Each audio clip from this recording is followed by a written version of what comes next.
mes pères, mesdames, messieurs, mais si vous permettez, surtout, chers amis, il y a des choses plus ou moins agréables à faire dans la vie, et ce soir j'en ai une très agréable qui est de vous souhaiter la bienvenue à la Procure, dans l'espace de la librairie, vous connaissez bien, à l'espace un peu de l'esprit des lettres, vous reconnaissez peut-être un peu le studio si vous regardez l'émission. Donc je vous souhaite la bienvenue au nom de Vincent Montagne, président, entre autres présidences des éditions Fleurus Mam et de la Procure, en vous remerciant d'être là si nombreux, en vous disant que vous êtes ici absolument chez vous. Et on se réjouit très fort ce soir parce qu'on fête la parution d'un ouvrage important. Ça ne vous a pas échappé. Une nouvelle édition de Théo, un gros travail, un grand travail, un lourd travail, et surtout une grande œuvre. Je voudrais juste dire que la Procure se sent particulièrement accordée à ce travail, que nous sommes fortement mobilisés pour la première édition, ça remonte déjà à quelques années, et que nous allons aussi fortement nous mobiliser pour cette nouvelle édition, vraiment nouvelle, mais on le dira, je crois, tout à l'heure. Donc on est très heureux que vous soyez là, chez nous, ce soir, pour fêter Théo. Je vais laisser la parole donc, à l'éditeur, Guillaume Arnaud, directeur littéraire des éditions Fleurus Mam, qui va lui-même après passer la parole aux auteurs, Monseigneur Dubost, Monseigneur Lalanne, qui nous parleront alors là sur le fond de l'œuvre. Donc, je passe la parole à Guillaume Arnaud. Merci. Bonsoir à tous, merci d'être là. Je suis très content de célébrer avec vous l'apparition enfin, je dirais, du nouveau Théo. Je voudrais remercier Jean-François Rode et l'équipe de la Procure de nous accueillir. On est bien ici, au milieu de tous ces livres, pour un éditeur religieux, ça nous collerait. Le paradis ressemblera peut-être à ça, tout autour. Voilà, je me demandais s'il fallait que j'amène un livre, mais il y en a quelques-uns derrière moi, donc ça, c'est fait, vous le verrez, puis vous l'aurez en main à la fin de cette soirée. Voilà, je voulais simplement, moi, vous dire 2-3 mots sur ce livre. Je pense que la plupart d'entre vous le connaissent bien, puisque c'est une aventure éditoriale qui a maintenant 20 ans. Vous savez que le premier Théo date de 1989-2009.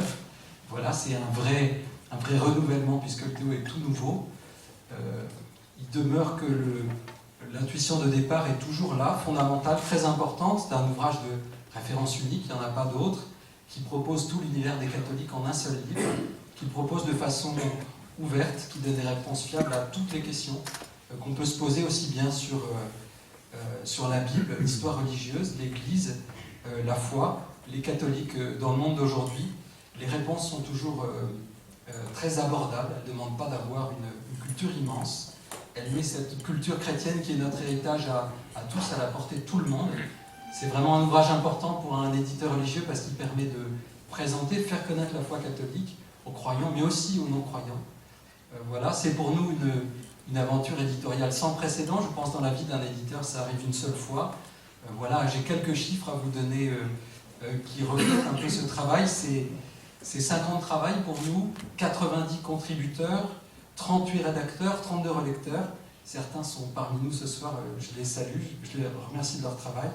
C'est un peu plus de 3000 articles, 620 mots définis, 170 tableaux, un index de 13 000 mots. C'est 251 entrées et surtout c'est 8 millions de signes. Alors c'est un langage un peu barbare, mais voilà, 8 millions de signes. Je vois que certains d'entre vous connaissent. Voilà, c'est donc vraiment une aventure éditoriale extraordinaire dont on est en quelque sorte, nous les héritiers.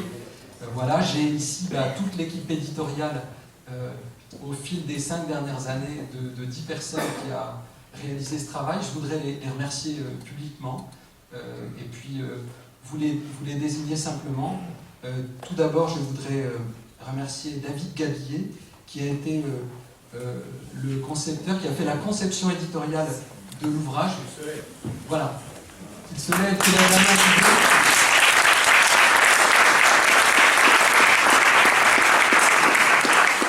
Voilà, vous voyez tout près de lui Anne de Liliac, qui a été le chef de projet de cet ouvrage.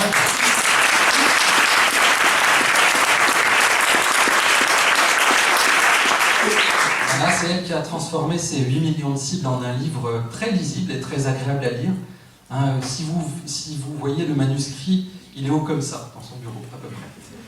Voilà. Ensuite, je voudrais remercier et féliciter aussi Elisabeth Hébert, qui est notre directrice artistique, et qui a rendu ce livre magnifique.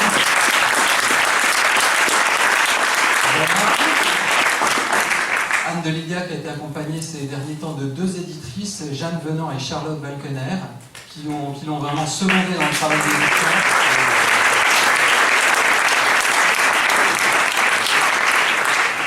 Voilà, tout ça c'est pour la partie des éditeurs. Bien sûr, les éditeurs sans auteur, c'est rien du tout. Je voudrais donc remercier d'abord Thomas Valu, qui est parmi nous, j'espère. Voilà, qui est là. Qui a été le coordinateur des livres 1, 5 et 6, donc une grande partie du Théo, et spécialement aussi le père Jacques Fournier, qui j'espère est parmi nous. Voilà, et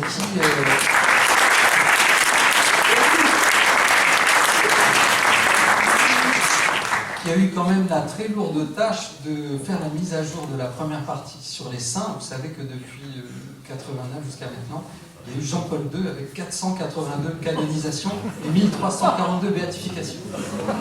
Gros travail sur les saints. Je vous remercie. Voilà, j'ai pas le temps, je ne le ferai pas, mais en tout cas, je vous le dis très sincèrement, je remercie les 90 contributeurs, les rédacteurs, les relecteurs de cet ouvrage, tous spécialistes en leur domaine, qui font, je pense, la qualité et la fiabilité de cette encyclopédie unique. Beaucoup sont là parmi nous ce soir. Je vous invite à regarder leur nom dans les toutes premières pages du Théo. Et surtout, voilà, les tout premiers sont les derniers là ce soir. Nos 2 auteurs qui ont inauguré l'aventure éditoriale, dont finalement on a été simplement, en quelque sorte, les serviteurs en faisant ce travail d'édition. C'est Monseigneur Stanislas Lalanne et Monseigneur Michel Dubost qui vont vous raconter cette histoire éditoriale qu'on a partagée ces dernières années, mais dont on hérite aussi. Merci beaucoup pour ce travail et pour ce magnifique ouvrage.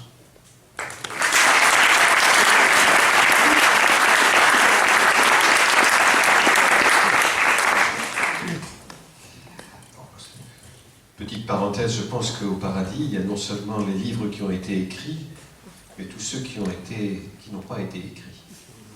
Tous ceux qui ont été pensés, qu'on a... Alors là, la procure aurait de quoi... Bon, enfin pas.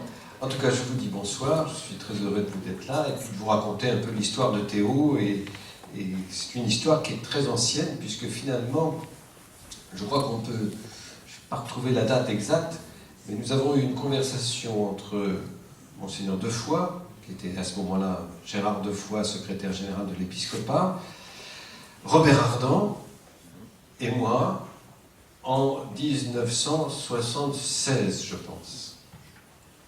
Et depuis lors, nous avons connu un certain nombre de personnes dans l'édition qui nous ont toujours pressés pour aller vite. Je crois qu'on peut dire ça. Quelle était l'intuition de départ?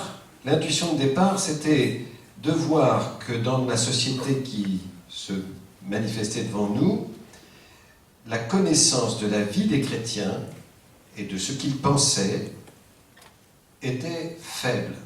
Je me souviens de quelqu'un qui avait à Lisieux, devant le vitrail représentant Saint-Martin, un enfant disait « Mais pourquoi il vient de tuer le monsieur et il essuie son épée sur son manteau, pourquoi il est saint ?» Alors la dame ne savait pas répondre.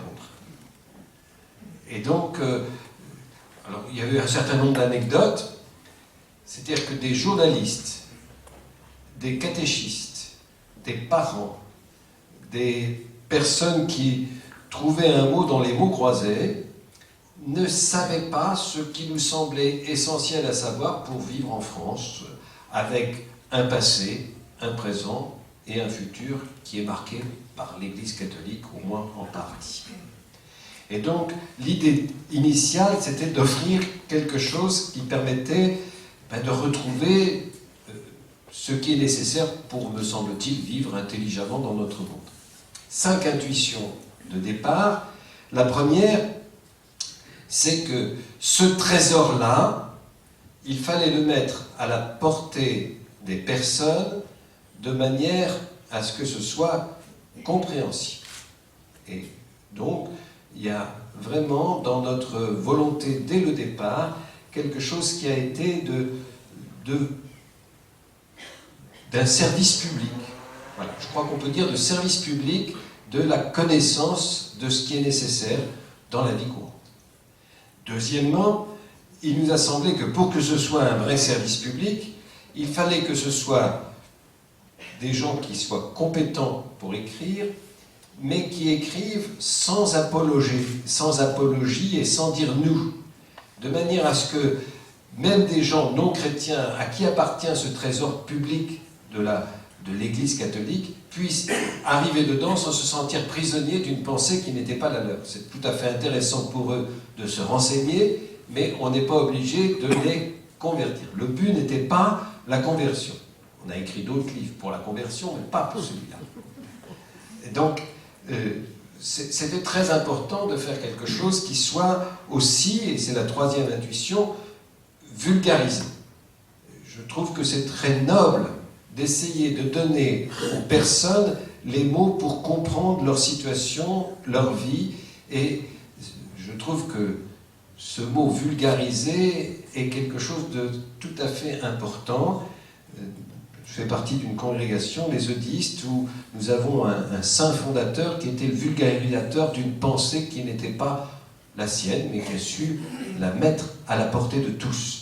Cette vulgarisation, on s'est longtemps posé, je me souviens au Mans, une des premières réunions que nous avons eues, on se dit à quel niveau on va faire. Alors, c'est toujours très simple, on dit toujours quand on commence à écrire quelque chose, on va l'écrire au niveau le plus simple. Oui, mais le plus simple, les gens ne lisent pas.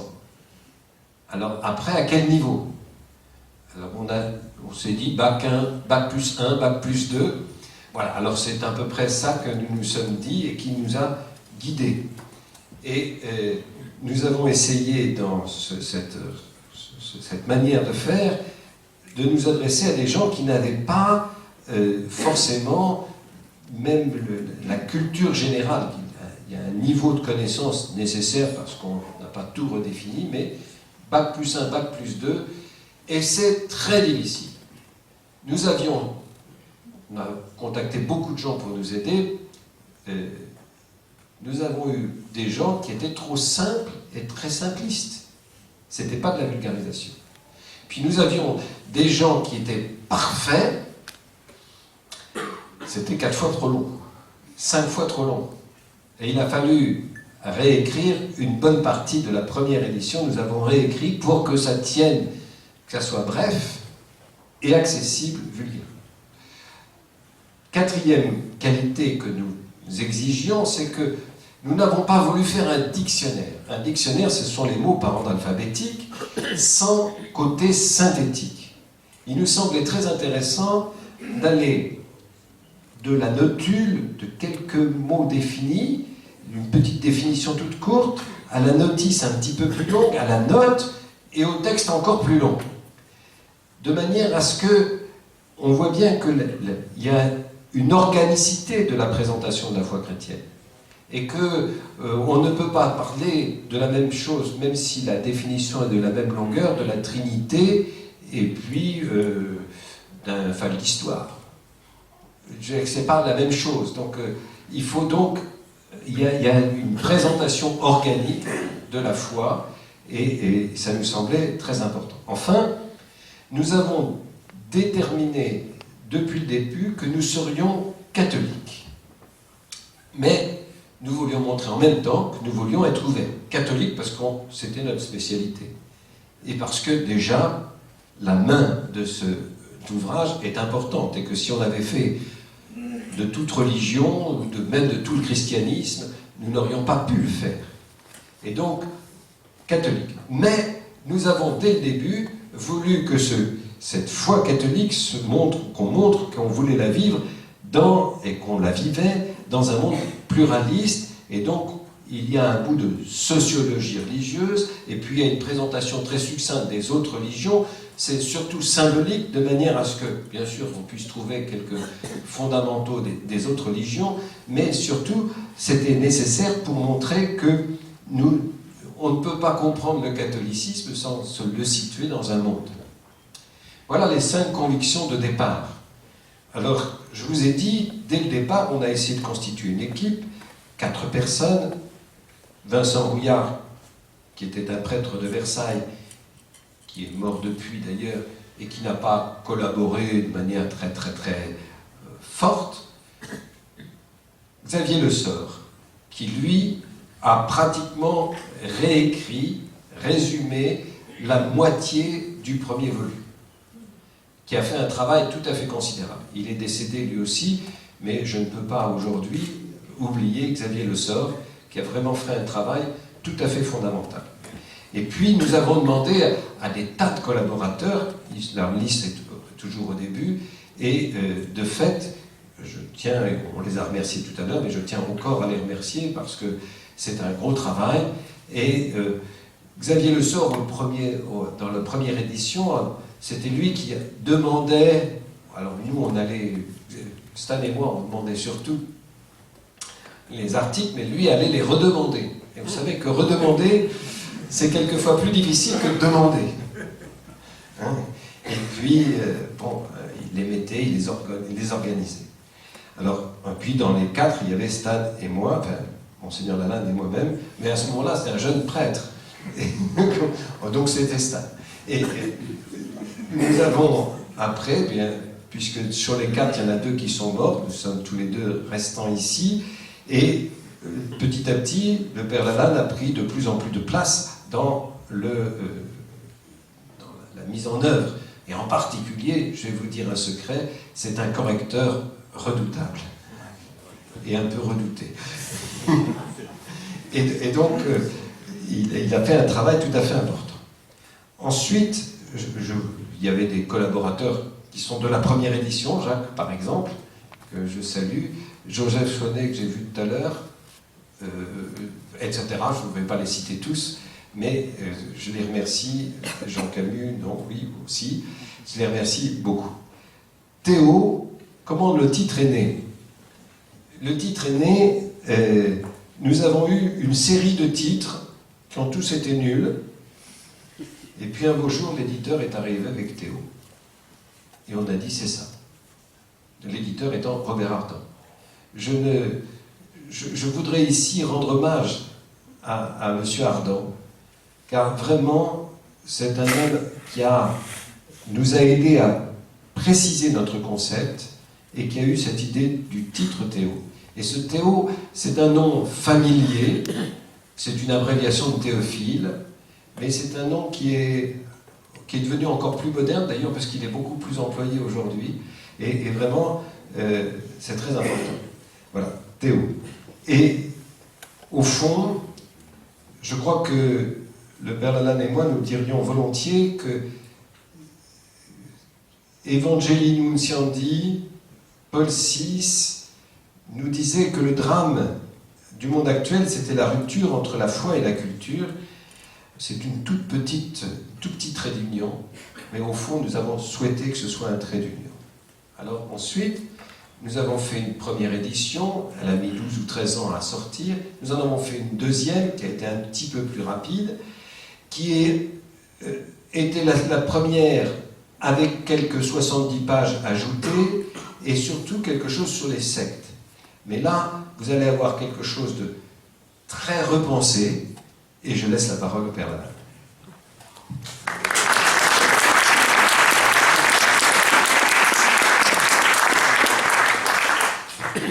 Alors, il me revient de dire quelques mots sur la nouvelle édition. Mais quand même, d'abord, un autre petit mot, parce que Michel Dubos a dit que, de fait, à l'époque, j'étais jeune prêtre, mais lui aussi était beaucoup plus jeune. On vous dire quand même, forme un peu humoristique, mais en même temps forte, que, ayant été ordonné en novembre 75, l'idée est arrivée en 76, on s'est mis au travail en 78, il y avait un peu plus de 10 ans de travail, et que ça a été pour moi vraiment une formation permanente.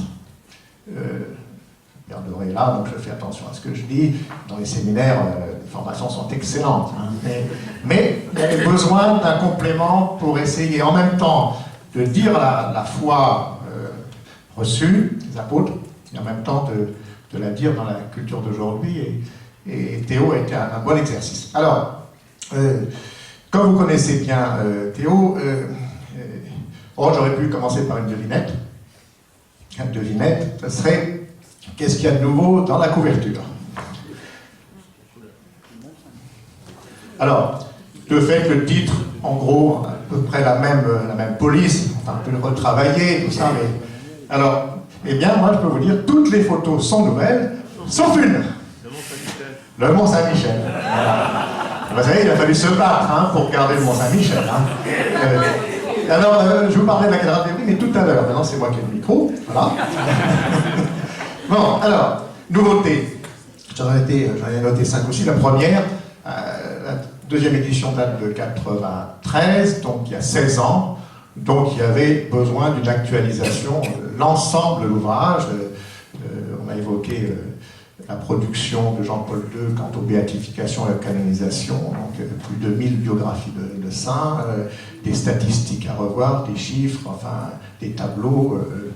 Je ne fais pas le dessin, mais une actualisation qui a demandé de fait beaucoup de travail, de rigueur et de précision. Et puis des textes nouveaux qui sont sortis, textes magistériels, etc., etc. Donc voilà, le premier travail, c'est un travail d'actualisation. Deuxièmement, une place beaucoup plus importante à la Bible, à la parole de Dieu. On avait dans l'édition précédente, dans les 2 éditions précédentes, un chapitre qu'on a intitulé, je crois, Histoire de l'Église, qui commençait depuis les apôtres jusqu'à l'époque de la parution du livre. Et là, il nous a paru qu'il fallait leur donner une place beaucoup plus importante à la Bible. Et donc, on a fait un chapitre spécifique pour la Bible. Voilà. Troisième nouveauté, c'est qu'un certain nombre de parties ont été vraiment complètement refondues. Je pense en particulier à toute la partie 6, là, Thomas Valu y a travaillé, hein, je crois. Hein. Mais il a l'opinion du bonnet, ouais. Sur la vie la présentation de l'Église catholique aujourd'hui, aussi bien en France que dans d'autres pays, particulièrement en France. Là, ce chapitre a été complètement refondu. Je pense aussi au chapitre 4, je vais y revenir. Donc, il y a des chapitres qui ont été complètement refondus. Nouveauté, c'est qu'on a essayé de regrouper toutes les informations. Michel Dubos a parlé des notes, des définitions, des citations, des articles, des tableaux, de les regrouper par entrée thématique.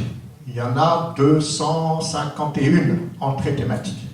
Et en particulier dans la présentation de la foi catholique, question des hommes aujourd'hui, réponse chrétienne, on a regroupé autour d'une centaine d'entrées thématiques, et avec chaque entrée, il y a un texte liminaire, plus ou moins bref, que l'ami Michel a rédigé, et qui permet de donner une vue globale. Le challenge dans Théo, c'est en même temps d'être extrêmement précis et analytique sur une question, une définition, et en même temps de resituer les informations données dans... Il y a une vision globale de la foi chrétienne. Et donc, ces notes, ces exposés liminaires à chaque entrée, permettent de situer des éléments les uns par rapport aux autres. Et puis aussi, on avait dans les éditions précédentes, on s'est rendu compte un certain nombre de textes courants sur l'histoire de l'Église, sur la présentation de la foi catholique. On se rendait compte que ce n'était pas très lu, parce que le texte continu, courant. Et donc on a essayé de le mettre en relief par séquence, en début des livres ou en début de chapitres. Donc ça, c'est quand même complètement nouveau. Autre nouveauté, c'est qu'on a essayé de jouer un peu Internet, si bien que à chaque entrée, il y a des renvois à d'autres entrées. C'est-à-dire qu'on aide le lecteur à circuler dans l'ouvrage. On part d'une notion, on va aller en voir une autre, et puis on va revenir, et puis voilà. Et ça préfigure sûrement une mise en ligne à une date encore non fixée. On peut parler comme ça? Voilà. Alors, renvoi d'une entrée à l'autre, et puis renvoi au catéchisme de l'Église catholique. Donc à chaque entrée, on a renvoyé au catéchisme, vous savez qu'il est sorti en 92, donc c'est au moment où la deuxième édition de Théo était sous presse, et là on a pensé que c'était important. Autre nouveauté, c'est qu'on a supprimé, purement et simplement, toutes les illustrations. Vous trouverez des tableaux, mais toutes les illustrations. Oui, Michel Cublet est complètement abasourdi, effondré, parce que lui regardait surtout les photos et les dessins. Mais on a pensé justement, tu vois Michel, que ça passait très vite, c'est les photos et les dessins, et donc on a tout enlevé, ce qui donnait plus de place à l'ouvrage. D'ailleurs, l'ouvrage qui fait 1500 pages, alors qu'il en faisait 1326 ou 1330, donc 170 pages de plus, mais la main est meilleure. Vous voyez, la main, on le tient mieux parce qu'il est moins épais, parce que le papier est plus fin, il est meilleur, enfin, la qualité du papier est meilleure, et il y a plus de signes que dans les anciens Théo. En revanche, on a mis en milieu d'ouvrage, donc la directrice artistique a eu un rôle important, pas seulement pour ça, mais voilà. Donc sur les chefs-d'œuvre d'art chrétien depuis les origines jusqu'à aujourd'hui. Et donc je dois mentionner, laisse-moi Michel dire maintenant, que ça se termine par une magnifique cathédrale. Évry, bon, Joseph, tu suis. Voilà. Et voilà. Donc un cahier quadri de 24 pages, donc il présente une sélection d'ouvrages. Et puis enfin, Guillaume Arnaud évoquait l'index. L'index a été, je crois, retravaillé pour qu'il soit le plus efficace pour entrer dans le livre. Voilà. Et puis le reste, il semblerait que vous partirez avec un cadeau, donc je ne vais pas en dire plus. Un dernier mot. Et un dernier mot, je voudrais le dire, déjà Michel Dupost a dit, mais je redis aussi en notre nom à tous les deux, de remercier, de donner un coup de chapeau à l'ensemble de l'équipe éditoriale. Parce que je trouve que c'est assez exemplaire comme manière de travailler éditeur-auteur. Et je crois que dans l'avenir, ce type de collaboration, l'éditeur reste éditeur, l'auteur reste auteur, et n'empêche que on travaille ensemble pour faire le produit, pour accoucher du produit. Accouchement un peu long, mais et ces accouchements comme ça, c'est passionnant, mais c'est délicat et difficile. Et je voudrais dire, oui, il y a eu un remarquable travail pour améliorer la maquette, vous jugerez vous-même, pour optimiser le confort de lecture. Dans une encyclopédie, je crois que c'est très important qu'on puisse entrer avec plaisir sans se faire mal aux yeux et sans aller voir l'opticien de l'ophtalmo tous les 15 jours. Le confort de lecture, le travail minutieux de relecture, pas simplement les virgules, de relecture, de fiabilité des données avec voilà, la confection de l'index et une manière de faciliter l'accès aux informations. Donc je voudrais dire, au nom de Michel Dupost et moi-même, un grand coup de chapeau à l'ensemble de l'équipe. Des noms ont été évoqués, donc on s'y retrouve bien. Hein, David qui était vraiment la cheville ouvrière, Anne qui n'a pas tout compté son temps, Jacques. Alors je voudrais simplement, puis après je crois qu'il y aura une opération un peu pratique, un peu complexe, mais importante pour votre survie. Enfin non, pour la suite. Si levez la main ceux qui, d'une part, ont participé d'une manière ou d'une autre à écrire, à rédiger, à relire, à conseiller, si tous levaient la main, ça donnerait quoi? Je crois qu'on peut les applaudir.